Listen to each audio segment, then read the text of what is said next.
quels sont les freins, les barrières et les enjeux de la coopération territoriale en Méditerranée?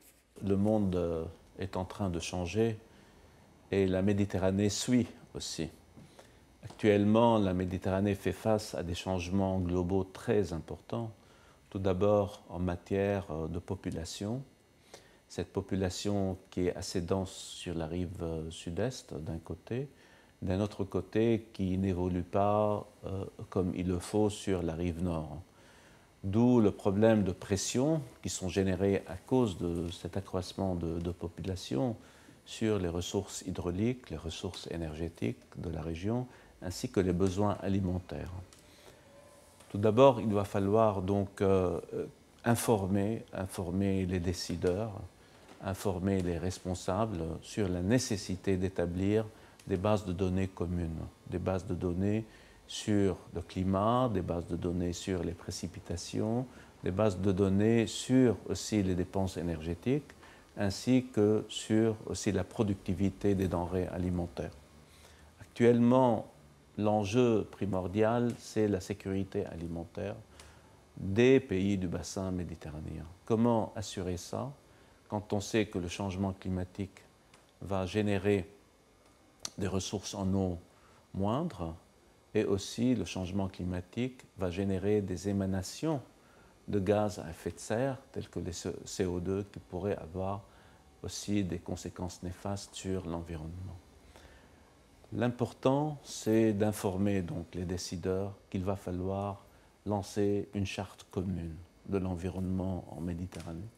Et cette charte devrait prendre en considération tout d'abord le facteur humain, la nécessité du citoyen méditerranéen en matière de développement culturel, car tout se base sur l'éducation tout d'abord.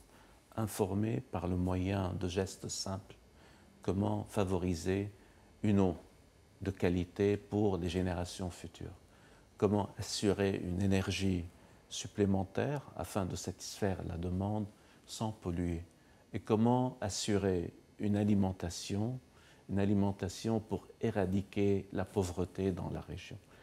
Ces trois piliers, ces trois composantes, l'eau, l'énergie, l'alimentation, font une partie intrinsèque de la nouvelle charte méditerranéenne qui devrait voir le jour et qui devrait se baser sur l'éthique de comportement, l'éthique de production, l'éthique du partage équitable et raisonnable de l'eau, ainsi que les valeurs donc universelles que nous partageons tous entre les pays méditerranéens. Car ces ressources-là, comme l'eau, qui est source et la base de toute vie, c'est une ressource qui devrait rassembler les gens et non pas les séparer. Rassembler les gens sur le bassin du Jourdain, rassembler les pays arabes, rassembler la Palestine avec Israël, rassembler le Liban, la Syrie, sur la logique de coopération et non pas sur la logique de conflit. Ceci nécessite plusieurs efforts de la part des nations et des dirigeants. Tout d'abord, accepter l'autre.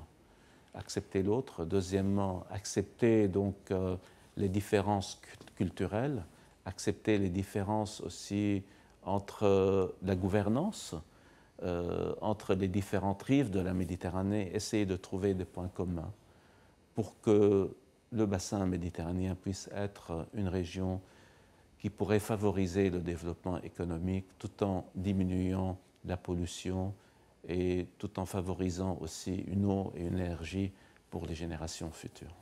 Très bien, merci.